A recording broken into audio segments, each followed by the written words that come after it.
आ चुकी है स्क्रीन पर। जयपुर से बड़ी खबर है, जहां पर जयपुर कमिश्नरेट की क्राइम स्पेशल टीम की बड़ी कार्रवाई देखने को मिली है।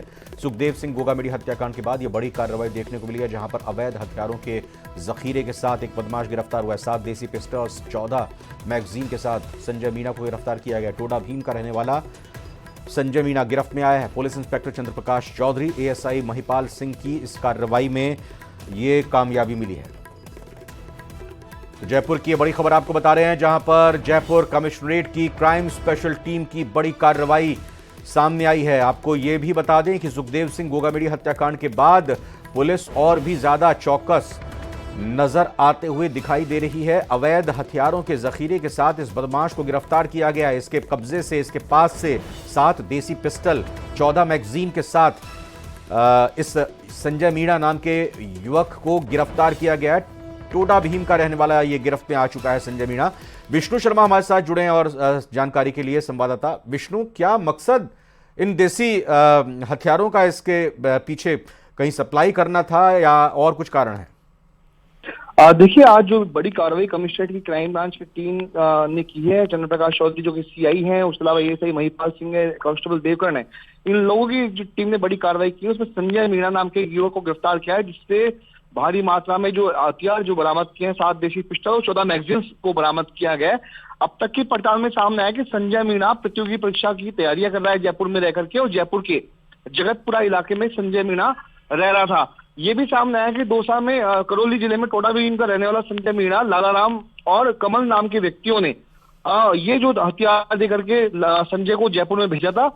अब इसका मकसद क्या था यहाँ पर, यानी किनको ये हथियार की डिलीवरी यहाँ पे करनी थी, इसके बारे में पुलिस संजय मीणा से पूछताछ करेगी।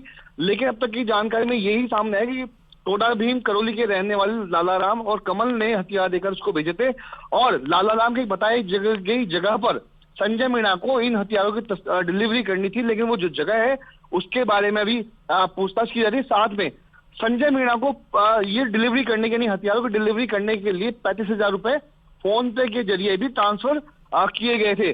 साथ में एक सामने आया कि एक पिस्टल डिलीवरी करने के लिए इसको 5,000 रुपए दिए गए थे। तो ये पहली बार सुखदेव सिंह गोगामेडी हत्याकांड के बाद ऐसा मामला सामने आया, जबकि अवैध हथियारों की तस्करी के लिए, उनकी डिलीवरी करने के लिए एक प्रतियोगी छात्र को एक गैंग ने निशाना अपने सहयोगी लिया, और आखिरकार लेकिन कमिश्नरेट की क्राइम ब्रांच की जो टीम है, उन्होंने इस सूचना को पाकर के कानोता इलाके में ये बड़ी कार्रवाई की, और इस कार्रवाई का जो श्रेय है वो चंद्रप्रकाश चौधरी जो कि पुलिस इंस्पेक्टर है, उसके अलावा एएसआई महिपाल सिंह और कांस्टेबल देवकरण को दिया जा रहा है। जी, कुछ पुलिस की तरफ से कुछ जानकारी दी गई है, कहां से लाया था हथियार, ये सप्लाई कहां करने थे? जी देखिए, बिल्कुल पुलिस की जो प्रारंभिक पड़ताल में ये सामने आया कि संजय मीणा इन हथियारों को करौली में टोडा भीम के रहने वाले लालाराम और कमल से लेकर के आया था। उन्होंने इसको 35,000 रुपए फोन पे भी ट्रांसफर किए थे हथियारों की डिलीवरी करने के लिए। जी, बहुत बहुत धन्यवाद विष्णु शर्मा, इस खबर को ब्रेक करने के साथ ही इस पर जानकारी देने के लिए। तो पुलिस मुस्तैद और चुस्त दिखाई दे रही है और इसी कड़ी में कार्रवाई की गई है, क्योंकि जिस तरीके से पिछले दिनों एक बड़ा हत्याकांड अंजाम दिया गया, तो पुलिस भी पूरी तरह से एहतियात बरत रही है। और इसी कड़ी में पुलिस की तरफ से ये बड़ी कार्रवाई करते हुए इस व्यक्ति को न सिर्फ गिरफ्तार किया गया, बल्कि इसके पास से अवैध तौर पर ट्रांसपोर्ट करके, या यूँ कहें कि ले जाए जा रहे, छिपाकर तस्करी करके ले जाए जा रहे हथियारों की बरामदगी हुई है। सुखदेव सिंह गोगामेडी हत्याकांड के तार अब टोंक से भी जुड़ गए। हत्याकांड में जयपुर से गिरफ्तार पूजा सैनी टोंक जिले के अलीगढ़ की रहने वाली हैं। 5 साल पहले एयर होस्टेस बनने जयपुर गई पूजा की शादी और गोगामेडी हत्याकांड में शामिल होने से माता पिता अनजान हैं। पिता शंकर लाल का कहना है कि वो मेरे लिए मर चुकी है, सरकार से सख्त सजा देने की मांग की है।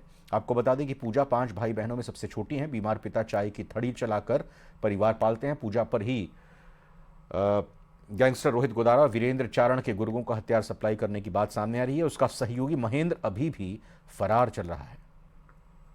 कब लड़के के पास रहती थी, कब नहीं रहती थी, हमको कुछ नहीं मालूम। ये बात शादी उसने शादी करी इस मामले को लेकर आपको उसकी मालूम नहीं है। जयपुर में कितने समय से रह रही है और क्या कर रही है?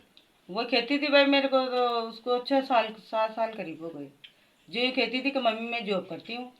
जो पहली तो वो पाए उस पर लगी थी, वो क्या बोलते हैं उसको, हवाई जहाज का अड्डा, उस पर लगी थी पहले, तो वहाँ पे कर रही थी। फिर कोई जॉब भी नहीं करी थी उसने।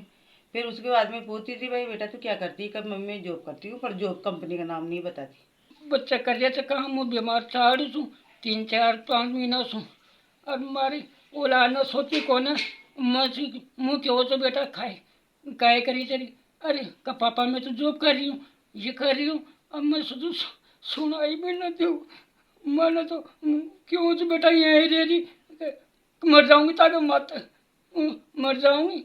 मैं तो मैं ज़्यादा चोरी भी नहीं कर सा, मैंने कि भाई चोरी आज का आदत जमाना खराब है, मर जाओगे तो मारो मारा थोड़ा कौन वो से बुढ़ा राम हमारा छिप लगा छूटे वो छिप तो नहीं लगे और छिप यूँ लागी मारे।